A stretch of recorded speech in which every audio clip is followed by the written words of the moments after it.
First, I would knock and come into the patient's room, introduce myself, and also perform hand hygiene. Hi, my name's Todd. I'll be your nurse today. And then I would identify them with their name and date of birth. Can I have your name and date of birth? Alicia Koss, 11/18/96. And I would check the wristband to make sure they're all checked out. And then I'd ask and let them know that I'd be doing a focused cardiovascular assessment and if that would be okay. Is it okay to perform a focused cardiovascular assessment today? Yeah. Good. First, I would start with a blood pressure. I'd have them sitting, good posture on the side of the bed. And I'd wrap the sphygmometer around above the elbow.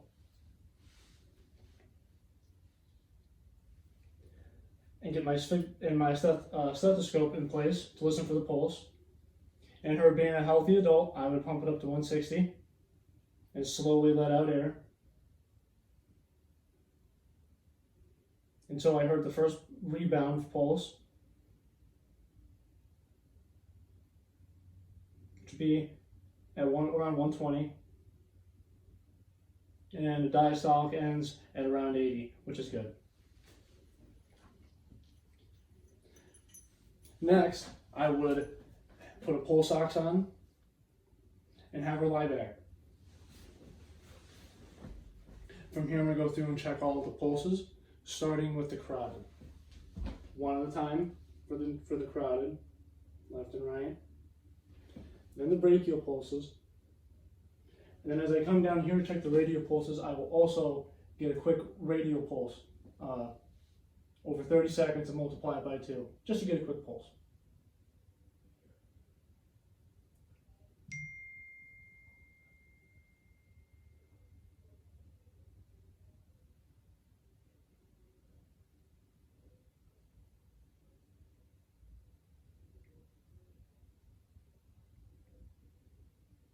And after getting about 32, I would multiply it by 2 to get 64 for the pulse.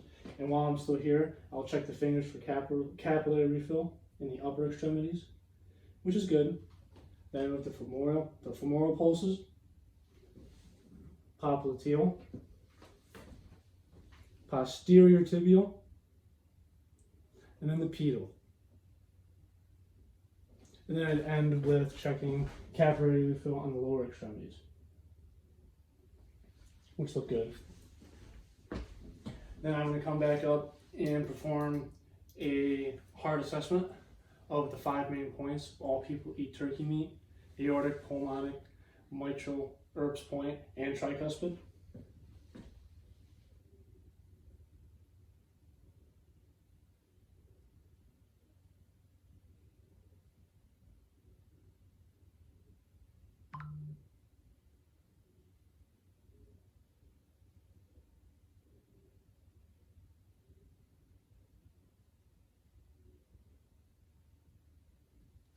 And finally, I would end on an apical pulse, listening to the heart for a full minute, while also keeping count of pulse.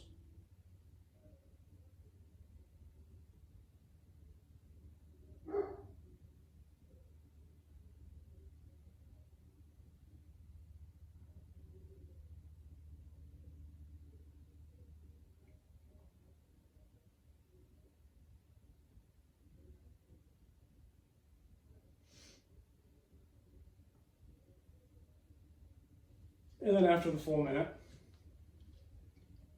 once it's done, I'll check your pulse ox and compare that heart rate to what the pulse ox got as a reference to my own, which is about the same, and make sure the attenuation saturation is over 98%, which it is, or 95%, which it is. It's at 98. And to conclude the assessment, I would ask the patient if they're in any pain, or if they need something, or have any questions or concerns. Nope, not today. Thank you. No pain. All right, thank you. Let us know if you need anything. Okay. And conclude my visit.